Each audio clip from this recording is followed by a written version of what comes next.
Vous le savez, dans Proprio à tout prix, nous recevons des gens au parcours extraordinaire. Aujourd'hui, c'est le tour de Natacha Calestrémé, journaliste, reporter, écrivaine et Réalisatrice réalisatrice. et aussi rédactrice en chef sur Femme Actuelle hors série. Oui, alors donc c'est effectivement une vie extrêmement remplie qu'on va parcourir dans cette interview. Alors, il y a beaucoup d'actualités, mais on va commencer, parce que ça me tient à cœur. Il y a un saut dans le vide il y a quelques mois, avec un spectacle, un one-woman show. Ouais. Et c'est les clés de votre énergie. Ouais. Il y a une tournée incroyable, donc Elle a commencé il y a 6 mois, on s'est arrêté, et comme il y a un super succès, on est complet, elle recommence le 24 septembre. Liège, Lille, alors le 24 septembre à Liège, le 25 septembre à Lille, Orléans le 27, Angers le 28, Le Havre, Nancy, Lausanne, Paris. Le Paris le 12 octobre, réservez vos places. Au Trianon, ouais. Oui, mais ça a cartonné en plus. Là, la première partie. Ouais, on a même eu une grève à Lyon et ils ont choisi mon spectacle pour faire la grève, les gens, parce que c'était le seul spectacle qui était complet. Et oui, c'est et ça. 1200 places quand même. Hein. Ouais, c'est Non, ça. non, c'est un saut dans le vide, Bruno. Vraiment, c'était parce que j'ai donné beaucoup de conférences dans ma vie, à peu près 300, et je me suis dit, je vais me réinventer parce que je voudrais permettre aux gens. On n'a pas tous envie de lire pour aller mieux, et je me suis dit, mais peut-être que les gens auront envie d'aller voir un spectacle. Moi, j'aime bien l'autodérision. J'aime bien rigoler, donc où ils vont passer, j'espère, un bon moment, mais en même temps, on va apprendre des choses. C'est-à-dire on découvre des choses sur soi-même, des blocages, parfois des auto-blocages inconscients. Donc il y a des exercices. Alors on le dit pour ceux qui ne connaissent pas encore Natacha, livre à succès, donc je montre quand même, donnez-vous toutes les chances pour aller mieux, Voilà.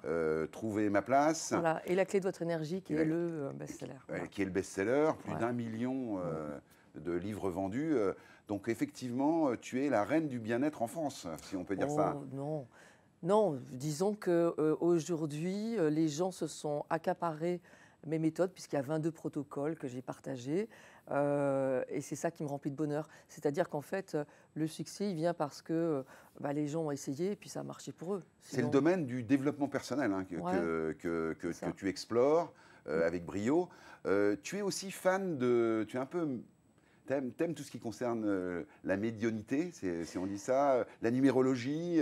Je sais que tu es assez sensible à tout ça. Alors, c'est ma sœur qui est numérologue, c'est pas moi. Mais la médiumnité, tout ce qui est guérisseur, tout ça, ça me fascine. Mon grand-père était guérisseur. Ouais. Donc, j'ai toujours accepté le fait qu'on ne puisse pas tout expliquer par la science. Ouais. Malgré tout, j'ai une famille où il y a beaucoup de médecins. Oui, c'est ça. Et le côté cartésien, moi, ça me rassure. Bien Donc, j'ai cherché dans mes ouvrages à... partager des techniques ancestrales. L'OMS parle de sagesse ancestrale, c'est-à-dire de techniques de chaman à travers le monde. J'ai travaillé pour M6, pour le magazine Géo, j'ai fait des reportages sur des chamans. Ils m'ont partagé leurs rituels étranges et c'est une série d'épreuves que j'ai vécues. Chômage, le deuil donc plus d'argent au bout d'un moment, ma petite sœur qui est décédée, ma meilleure amie aussi, une double hernie discale. C'est 4 ans de galère qui m'ont fait me poser plein de questions. Je suis allée voir un médecin parce que ça c'est obligatoire. Et après, c'est parce que je ne trouvais pas de solution que je me suis souvenue. Tu as exploré, voilà. Ouais, voilà ça part d'une démarche personnelle finalement. D'un mal-être total où je suis au bord de la dépression, où je dis tout va bien parce qu'il y a un côté bourrin en moi, mais que finalement je ne me rends pas compte que je pleure tous les jours. Ah oui, je vais super mal. Ouais. Et en fait, il faut que mon corps lâche pour me rendre compte et me dire non, ça ne va plus. Voilà. Et donc, le médecin atténue un peu ma douleur, mais j'ai encore mal. Bon. Et donc, je cherche des solutions. Voilà. Et c'est ça que j'ai partagé dans mes ouvrages. Alors, dans les ouvrages et dans le spectacle également. C'est-à-dire qu'en fait, là, avec un brin d'humour, avec une verve qu'on découvre là encore aujourd'hui, donc le saut dans le vide, la scène, et un spectacle que tu écris à base de tes ouvrages, d'une certaine manière. Voilà, mais 14 pages que j'ai écrites cet été, et puis j'ai appris par cœur. Et puis j'ai eu une metteur en scène qui m'a appris plein de choses, comment porter la voix, comment me déplacer, des choses que j'ignorais totalement. Et ça m'a tellement... c'était tellement nouveau pour moi que j'ai désappris tout mon texte. Et à 10 jours de la première, je ne savais plus rien. Non, mais l'horreur. Et je me suis dit, mais pourquoi je m'inflige ça? Mais pourquoi je suis... Mais c'est un peu... Est-ce que ce ne serait pas un peu contre les règles du bien-être, etc. Ou alors est-ce que ça fait partie justement du cheminement de développement personnel d'un individu? Si tu veux, moi, je sens que ma mission, j'ai dû être Saint-Bernard dans une autre vie, avec la bouteille de rhum sous le... Ouais. Voilà, j'aime beaucoup le rhum arrangé. Ouais. Non, mais ce que je veux dire, c'est que j'aime aider mon prochain. Et je me lève tous les matins en me disant, qu'est-ce que je vais pouvoir apporter aux autres? Et donc, je le partage à travers mes livres, à travers les documentaires, à travers les magazines, à travers les conférences. Et le spectacle, eh bien, tu vois, il y a énormément de femmes qui viennent avec leur mari, tu vois, qui découvrent, qui viennent avec leurs enfants, qui viennent en groupe de nanas, etc. Et donc, je touche une autre population. Et c'est un moyen pour moi d'aider les autres à aller mieux en me réinventant et en apprenant. J'ai besoin d'apprendre. Est-ce que toutes les scènes, tous les spectacles, toutes les salles sont les mêmes? Non, elles sont toutes différentes. Alors, est-ce que le spectacle change? Est-ce que tu changes les choses? Je m'adapte un petit peu. Et puis, il y a un moment donné où je vais à l'intérieur de la foule. Et donc, je vois si les gens réagissent plus.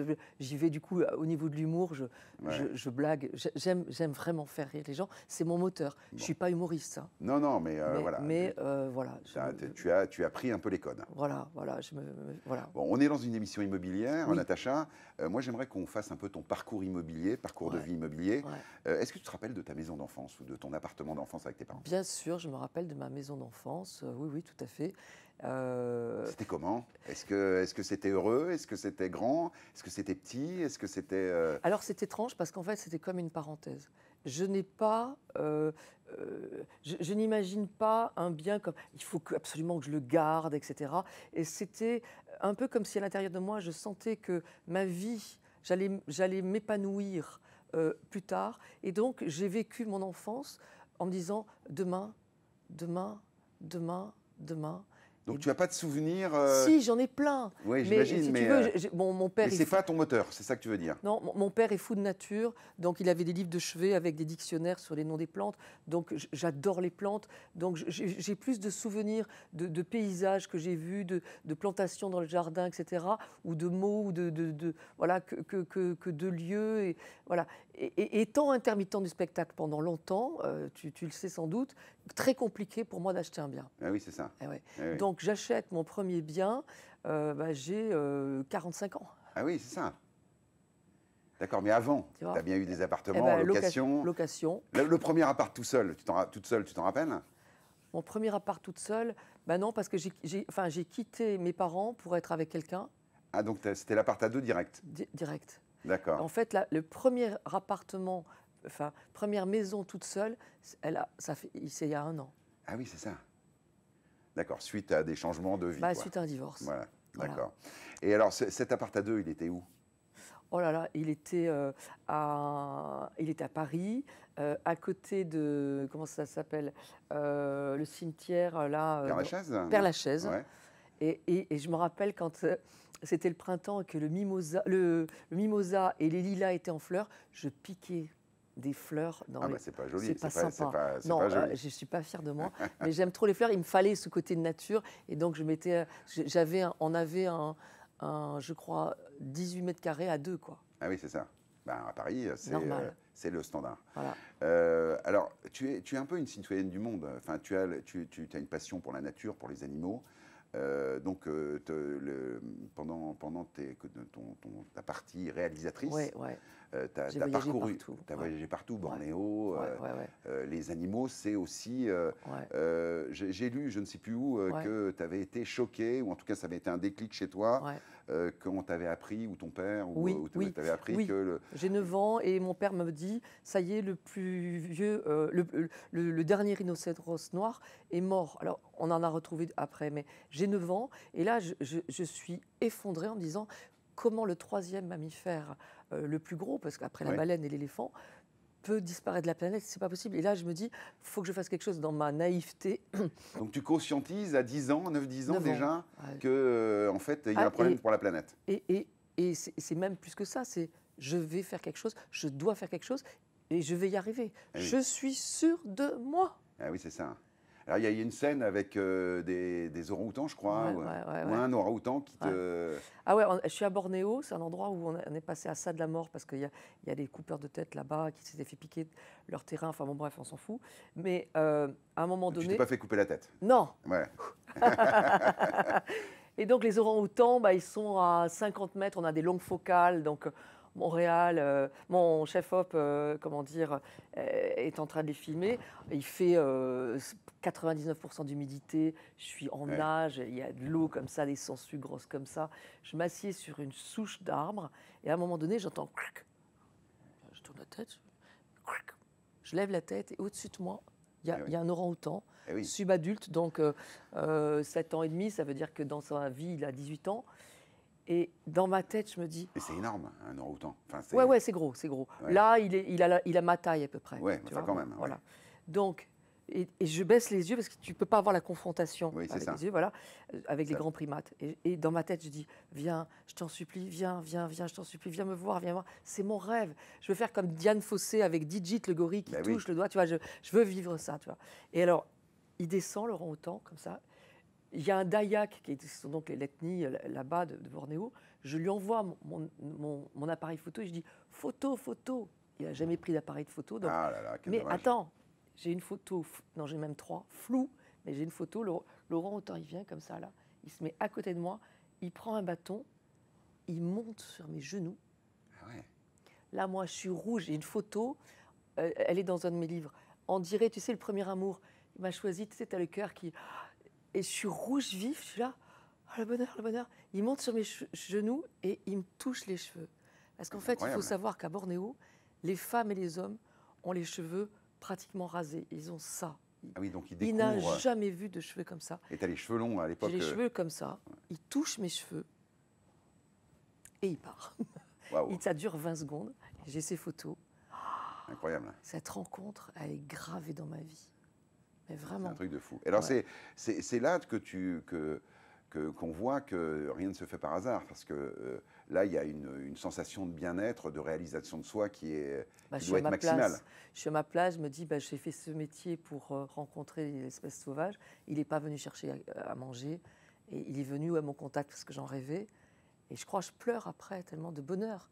C'est fantastique. Il s'est passé des choses, même avec les hippopotames, avec... Voilà, donc... Ouais, il y a cette passion des animaux. Et puis, alors, il t'arrive quelques péripéties, tu en as dit quelques mots tout à l'heure. Ouais. Pas très cool, on va le dire. Hein, comme tout le monde, je dirais. Voilà.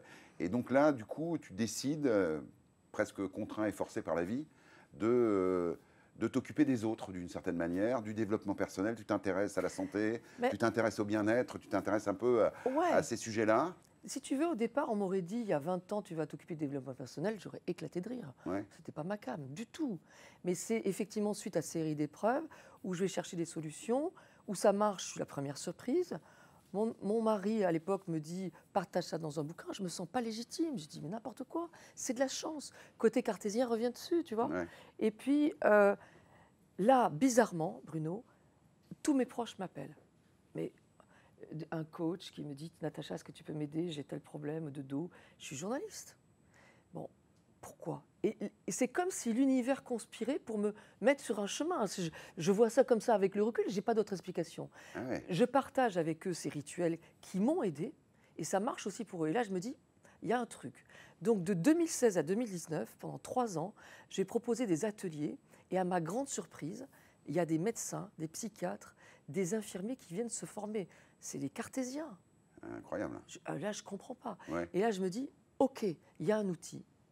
Donc, ce que je voudrais comprendre juste avant qu'on aille un petit peu plus loin, c'est l'expérience de vie. Tu te documentes quand ça arrive. Quel est le cheminement là? Parce que j'ai déjà les infos. 10 ans plus tôt, j'ai interviewé les chamans. 10 ans, 5 ans, 3 ans plus tôt. J'ai tout pris en note.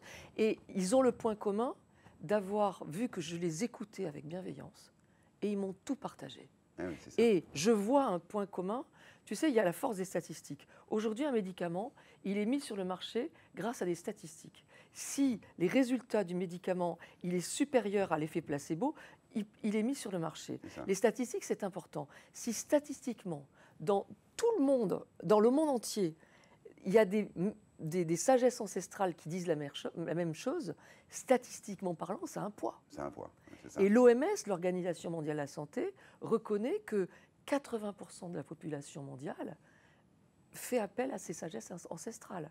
Donc moi, j'ai pris note, mais j'ai dit, OK, c'est gentil, mais j'ai pris note, mais je n'utilise pas.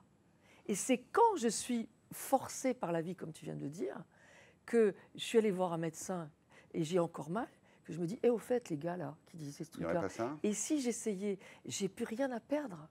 Alors, s'il y avait, parce que alors, dans ton bouquin, je montre effectivement donner toutes les chances d'aller mieux, trouver une place, on en parlera tout à l'heure. Là, c'est un vrai guide pratique, en fait. Ouais. Il suffit en quelque sorte de regarder le sommaire et puis on va à la page qui nous intéresse. Ouais. Et moi, j'ai lu quelques conseils. C'est vraiment très, très pragmatique. Hein. Ouais.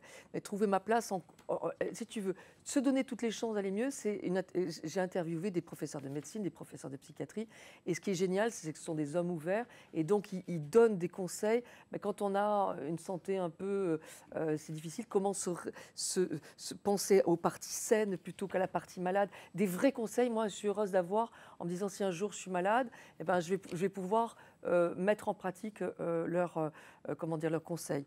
Et dans Trouver ma place, c'est vraiment la mise en application de ces rituels un peu étranges que je développe dans La clé de votre énergie. Ouais. Et ça, c'est la mise en pratique. Mais là, alors, Trouver ma place, je vous le recommande. Et tous les bouquins sont intéressants. Mais alors celui-là, là, c'est encore plus flagrant. Ouais. 22 protocoles. C'est ça. Alors là, tu ne veux pas faire attaché de presse Non, non. Non, c'est pas ça. Mais alors, il y a un truc qui m'a intéressé, parce qu'effectivement, j'ai lu le bouquin, et donc, sur Trouver ma place, tu fais un chapitre assez long sur mon chez-moi. Ouais, l'habitat. L'habitat, bah ouais, qui influe sur le bien-être, etc., sur comment aller mieux. Est-ce que tu peux nous donner les quelques astuces pour... bon, là, c'est un public qui aime l'immobilier. Qu'est-ce qu'on fait chez soi alors pour aller bien? Et ce que je vais dire, je l'ai partagé une fois lors d'une conférence avec des anciens d'HEC, patrons du CAC 40. Ça les a vraiment intéressés parce que c'est aussi en lien avec les finances. L'endroit où on est peut avoir un lien avec notre bien-être, mais aussi avec les finances. Ah oui. C'est assez troublant. Pourquoi? En France, en Occident, on a l'habitude de penser que quand on veut, on peut. En Orient, ils ne pensent pas du tout la même chose. Ils disent, notre volonté, quand on a un projet, mais que ce soit amoureux ou financier ou business, bon, notre volonté, elle compte que pour 20%. C'est rien. Elle compte que pour 20%.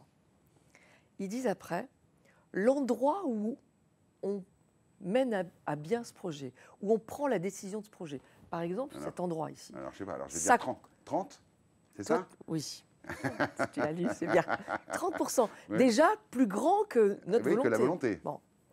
Et ils disent, le moment où on prend la décision compte pour 50%. Ah oui. On a tous expérimenté qu'à compétence égale, il y a des fois, on est bon, et des fois, des années, on dit, purée, je rame. Le bon moment, c'est ce qu'on appelle le bon moment. Oui, mais tu sais, il y a des moments, tu vois, imaginons un chef d'entreprise ou un commercial ou même un coiffeur, tu vois, il dit, purée, cette année, c'est compliqué.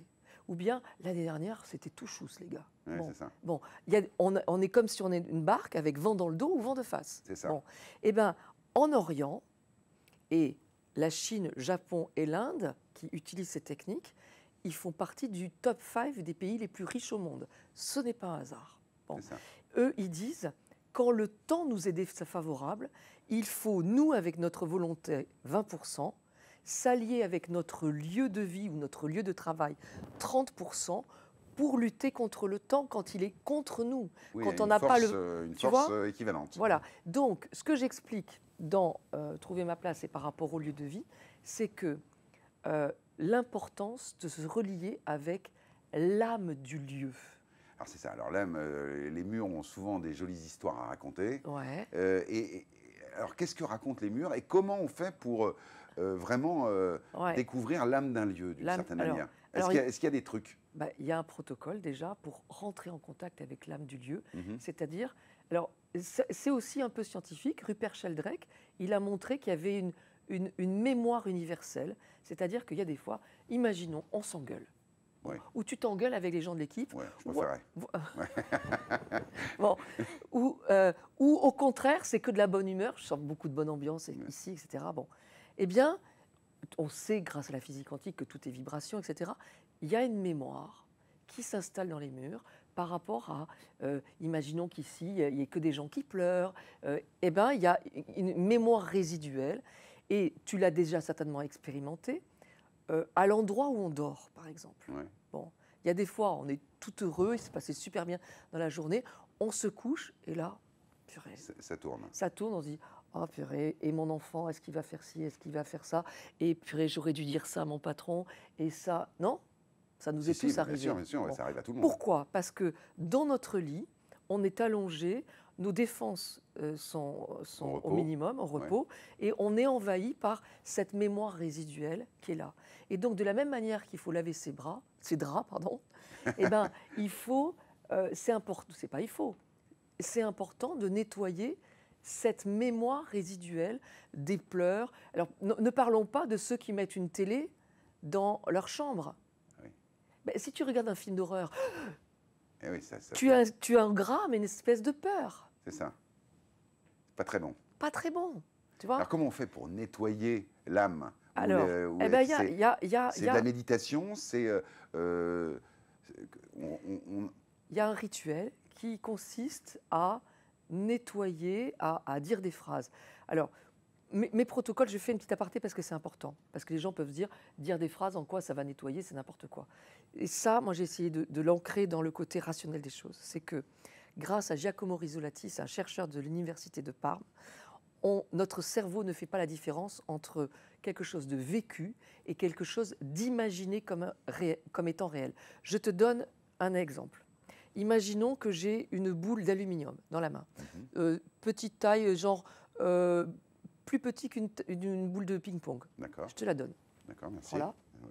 Okay, oui, elle est lourde. Elle est lourde? Oui. Bon, ok, super, génial. Tu la prends, bien, délicatement, ok. Tu ouvres la bouche. D'accord. Les autres qui regardent, vous faites pareil. Hein. Et tu poses la boule d'aluminium entre tes dents et tu serres fort les dents sur ce papier d'aluminium qui était froissé. Tiens, et tu serres fort les dents sur le papier d'aluminium. Est-ce que tu as envie de le faire? Non. Bon, il y en a même qui me disent... on sent les crissements. Bon, est-ce que la boule est entre les dents? Oui. J'adore. Bah oui. Elle n'y est pas. Bah non. Est-ce qu'elle y est? Bah, elle n'y est pas. D'accord qu'elle n'y est pas. Non, bah oui. J'ai des témoins. D'un autre côté, bon. Mais tu dis, on sent les crissements. Bah, y a l'imaginaire qui prend le dessus et qui est quand même puissant. Bah, on est tous d'accord qu'il n'y avait pas la boule. Non, il n'y avait pas. Bon, notre cerveau ne fait pas la différence entre quelque chose de vécu et quelque chose d'imaginé comme étant réel. Et donc, mes protocoles, ou toutes les autres techniques qui travaillent sur ce même principe, c'est de finalement dire des phrases spécifiques. Et grâce à l'intention, au principe de visualisation, notre corps l'intègre comme une réalité. C'est ça. Et donc c'est des sortes d'incantations, d'une certaine manière. Ouais, est-ce qu'on peut dire ça? Enfin, c'est peut-être un peu fort comme terme. Ouais, des phraseounettes. Des phraseounettes. Phraseounettes, une petite phraseounette qu'on va dire avec de l'intention et notre corps va l'intégrer comme une réalité. C'est scientifiquement prouvé. Alors dans ce bouquin, il y a toutes les astuces. Hein. Il y a les phrases, il y a tout ce qu'il faut. Oui. Mais il y a pour la maison, on vient d'en parler. Il y a pour nettoyer la maison. Mais il y a pour le boulot, il y a pour la famille. Voilà. Et puis il y a aussi... ça, c'est comment dire, le moyen de comprendre parfois des choses par rapport à ce qui se passe dans la maison. Je te dis juste un truc, il y a aussi un moyen de demander à l'âme du lieu de protéger la maison. Là, j'ai des anecdotes qui vont parler à tes spectateurs. C'est-à-dire qu'une fois, il y a une dame qui me dit, je rentre en contact avec l'âme du lieu et je lui dis, prends soin de la maison, on part en vacances, etc. Je veux que tout se passe bien. C'était l'été dernier. Entre-temps, il y a une coulée de boue, un truc... des inondations, etc. Le village entier, pratiquement, pas rasé, mais il y a même un centre de radiologie qui est complètement rasé. Elle me dit, on n'a rien, on est la seule maison qui n'a rien eu.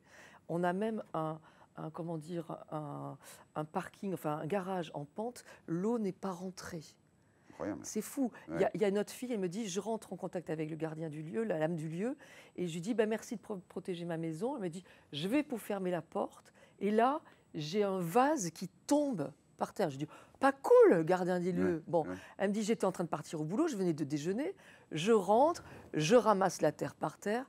Elle me dit, je vais dans la cuisine. Et là, elle me dit, je me rends compte que j'avais oublié d'éteindre mon four. Mon four était à 200 degrés. Si je pars au boulot, ma maison crame. Ah oui, c'est ça. Et des anecdotes comme ça, déjà, j'en donne plein. Alors, inversement, Natacha, en t'écoutant, c'est assez fascinant, mais est-ce qu'un lieu qui est chargé de mauvaises vibes, de mauvaises ondes, est-ce qu'il est rattrapable? Est-ce qu'il est guérissable? Mais carrément, carrément. Alors, j'explique comment. Justement, il n'y a pas d'âme de lieu malveillante. L'âme de lieu, elle est là pour... voilà. Il y a quand même les châteaux hantés, tout ça. C'est autre chose. C'est autre chose, oui. C'est autre chose. Alors, donc, il y a d'un côté la mémoire des murs par rapport à ce qui s'est passé, s'il y a eu un divorce, etc., qu'il faut nettoyer, etc. Bon. Moi, dans l'appartement que j'ai eu à Montrouge, où je suis restée 12 ans, j'arrive, et les voisins super sympas nous disent « On espère que vous allez rester plus longtemps que les voisins, parce que ça change tous les ans. Chaque fois, ça finit par un divorce, et les gens s'en vont. » Ah bah c'est sympa. Bon, et j'ai nettoyé le lieu, on est resté 12 ans. Et oui, c'est ça. Et ils sont devenus super potes, d'ailleurs, les gars. Ouais. Bon, voilà. Après, pour ceux qui y croient, et ça, chacun se fait sa tambouille, j'ai envie de dire, il y a la survie de la conscience, où parfois, suite à une mort, on va dire, brutale, de maladie, un accident, un meurtre, un suicide, les médiums expliquent, alors c'est pas moi, ils expliquent que les âmes peuvent être égarées. Ils sont en entre-deux. Le livre tibétain de la mort explique que c'est comme si on était dans un cauchemar. On n'en sort pas, on ne sait pas. Et donc, il suffit parfois, et je l'explique, ce sont des techniques qui m'ont été données par des spécialistes, ce que je ne suis pas, qu'il faut expliquer à ces âmes égarées qu'il va falloir y aller maintenant. C'est un peu ça, qui sont mortes. Et tu sais comment on fait? Il y a un truc incroyable, c'est que la plupart du temps, elles ne savent pas qu'elles sont mortes. Et donc, simplement leur dire, le souffle, c'est la vie. Si je souffle, ça, ils ne sont pas capables de le faire parce qu'ils sont morts. Donc, ils ne peuvent pas souffler. Moi, je suis vivante. Tu es mort. Si tu es mort, repars vers la lumière, etc. Bon, j'explique. Pour ceux qui sont très cartésiens et qui se disent « la pauvre fille, elle est tombée dans la soupe, c'est n'importe quoi », on a fait, même pour M6, des tests où on a testé scientifiquement ces médiums. Après, moi, je cherche à convaincre personne. Oui, non, mais alors... Chacun se fait sa propre... Mais c'est ça qui est intéressant dans ta démarche, dans tes bouquins, je remontre, c'est qu'effectivement, on rentre dans un autre univers, une autre forme de prise de conscience.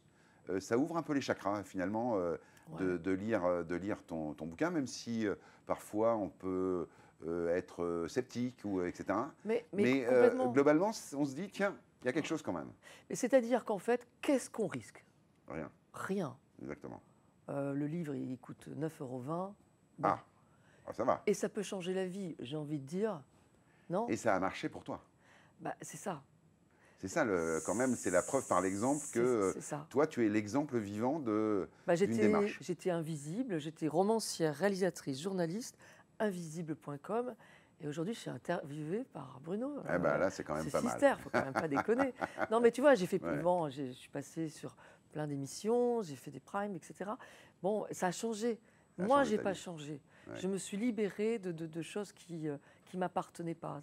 Et c'est ça que je partage. En fait, moi, mon objectif, c'est pas finalement de convaincre les gens, c'est de leur donner des clés qui ont marché pour moi et de leur dire, si vous avez envie de tenter, essayez. Bon, pour terminer cette interview, aujourd'hui, l'avenir de Natacha, c'est quoi? Qu'est-ce que tu veux faire dans les prochains mois, prochaines années? Est-ce qu'il y a un chemin de vie déjà tracé?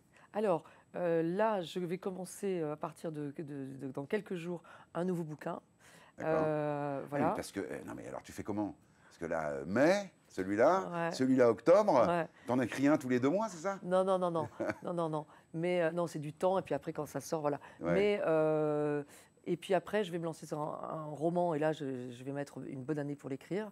En septembre, j'ai mon spectacle qui reprend jusqu'en décembre. Et puis, je voudrais me lancer dans la fiction, j'aimerais bien. Donc, tous les domaines de communication, je peux partager des pratiques qui m'aident. Le roman, ça sera sur la peur. comment sortir de ses peurs, parce que ça touche tout le monde. Bah oui, et puis c'est une bonne accroche de départ en général, les peurs. Ouais. Merci beaucoup Natacha pour cet entretien. Il a été lumineux, on va dire ça comme ça. Qu'est-ce que c'est gentil. Voilà, et on va tout à l'heure.